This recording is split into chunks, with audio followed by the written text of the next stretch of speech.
Bismillahirrahmanirrahim. Assalamualaikum warahmatullahi wabarakatuh. Perkenalkan, nama saya Kun Hidayat dengan NIM 190003154. Kali ini saya akan mempresentasikan tugas ujian akhir semester saya terkait mata kuliah Desain Media Pembelajaran Software berbasis software. Adapun kali ini saya membawakan sebuah aplikasi menggunakan software Thunkable, yang mana dalam software tersebut saya merancang dari sebuah tema yang berjudul Mencintai Lingkungan pada siswa SD kelas 4. Adapun berikut adalah tampilan daripada layar utama dari tampilan awal untuk aplikasi yang telah saya rancang. Jadi dimulai dari halaman login, kemudian ada landing page. Landing page di sini saya menggunakan ucapan selamat datang, salam pada peserta didik yang kemudian bisa masuk ke dalam menu utama. Menu utama terdiri dari ada indikator, materi, rangkuman, latihan soal, dan juga tes evaluasi. Kemudian masuk kepada menu pertama, yakni indikator. Indikator berisi indikator-indikator dari permainan. Kemudian materi, indikator itu sendiri berisi indikator daripada capaian pembelajaran yang akan dicapai dari aplikasi ini. Kemudian ada materi. Materi sendiri di sini juga menggunakan rujukan daripada buku ajar tematik kelas 4 SD yang babnya itu juga mengkaji tentang mencintai lingkungan. Kemudian ada rangkuman di sini. Rangkuman di sini berisi juga isian ringkasnya daripada seluruh materi yang telah disampaikan pada halaman sebelumnya. Kemudian ada menu latihan. Menu latihan di sini berisikan 5 soal menggunakan Google Form. Kemudian juga menu evaluasi menggunakan Google Form. Sebanyak 10 soal. Kemudian kita masuk kepada bagian logiknya. Pertama kali programnya dimulai dari pertama ini masih sederhana, menggunakan when tombol masuk pertama kali itu diklik di halaman landing, nanti akan masuk ke dalam halaman landing page di page 2. Begitu seterusnya, masuk ke diklik masuk ke menu utama. Menu utama terbagi-bagi menjadi beberapa pembagian menu. Di sini ada beberapa. Ada 1, 2, 3, 4, 5. Ada 5 menu utama di sini. Sama dengan indikatornya.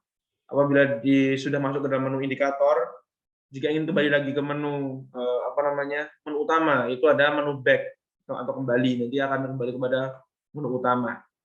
Begitu seterusnya dengan seluruhan materinya.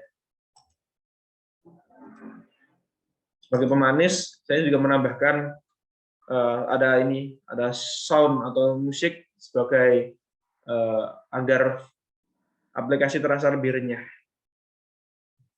Kemudian langsung saja masuk ke menu fitur daripada mencoba fitur-fiturnya. Saya coba play saja. Nah, di sini peserta didik login terlebih dahulu dengan cara mengisikan nama. Misalkan mengisi nama dengan nama Fulan. Fulan bin Fulan. Kemudian nomor induk siswanya peserta didik bisa mengisi juga di sini. Misalkan 6666 dan 999. Nah, begini misalkan. Kemudian peserta didik bisa masuk login. Setelah masuk login, di sini akan menu rangkaian halaman 2 juga dengan musiknya, kemudian akan terdengar suara musik dari aplikasi ini akan mulai muncul setelah diklik masuk tadi.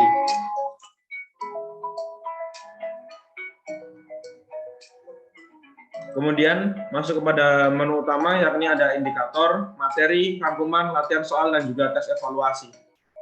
Kita coba masuk satu persatu ke indikator. Nah, jadi indikator penyampaian dari dari aplikasi ini adalah pertama, terkait standar kompetensinya adalah untuk mengasah nalar dan kemampuan berpikir tingkat tinggi peserta didik, kemudian juga meningkatkan daya kreativitas peserta didik. Kemudian daripada kompetensi dasar, ini adalah untuk menguatkan kemampuan membaca peserta didik, juga menguatkan kemampuan menulis peserta didik, kemudian menguatkan kemampuan pengamatan peserta didik, dan yang terakhir adalah untuk mengasah daya perenungan peserta didik akan suatu kasus. Ini adalah tombol untuk kembali kepada menu utama. Aku boleh diklik, angkat kembali kepada menu utama, kemudian masuk kepada menu materi. Menu materi di sini saya menggunakan rujukan daripada Kemendikbud kurikulum 2013 terkait pembelajaran tematik, daripada materi mencintai lingkungan, subtema 3 bagi pembelajaran pertama. Ada beberapa pembahasan di sini terkait esensi daripada pembelajaran mencintai lingkungan untuk anak-anak siswa SD kelas 4. Kemudian apabila kembali di sini akan masuk kepada menu utama lagi. Kemudian rangkuman berisi ringkasan daripada keseluruhan materi tadi.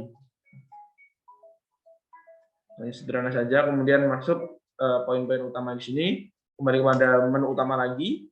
Setelah masuk ke rangkuman, peserta didik akan disajikan dengan latihan soal terlebih dahulu sebelum menghadapi tes sesungguhnya.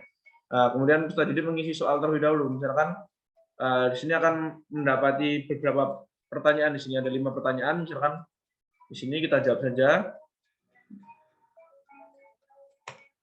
Apabila peserta didik bisa menjawabnya dengan banyak yang benar, maka poinnya juga akan sempurna. Tapi peserta didik juga tetap bisa mengulanginya. Ketika jawaban dikirim, maka akan ditampilkan skornya atau bagaimana jika berbeda dilihat skornya. Kemudian peserta didik juga bisa mengulangi jawabannya atau mengulangi pertanyaannya apabila masih kurang puas dengan cara mengulangi lagi Google Form-nya. Oke, kembali pada menu utama. Begitu juga dengan tes evaluasi sama fiturnya kasihan. Hanya saja peserta didik diminta terlebih dahulu mengisi secara ulang namanya siapa, kemudian juga mengisi juga mengisi nomor presensi. Misalkan katakanlah presensi 19. Kemudian di sini akan disajikan pertanyaan yang di random diacak. Jadi sehingga apabila dia remedi, dia mengulang, jawabannya akan teracak. Misalkan begini. Kita coba asal dulu saja.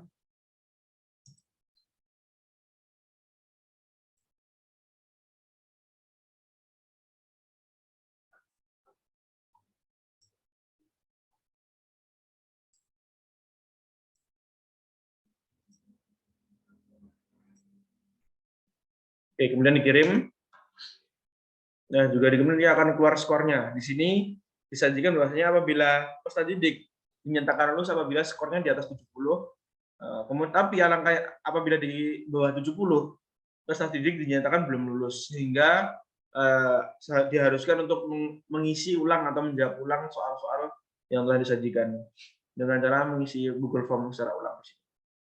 Kemudian apabila peserta didik sudah mengisi ulang atau sudah remedi atau sudah lulus, kemudian bisa kembali kepada menu utama.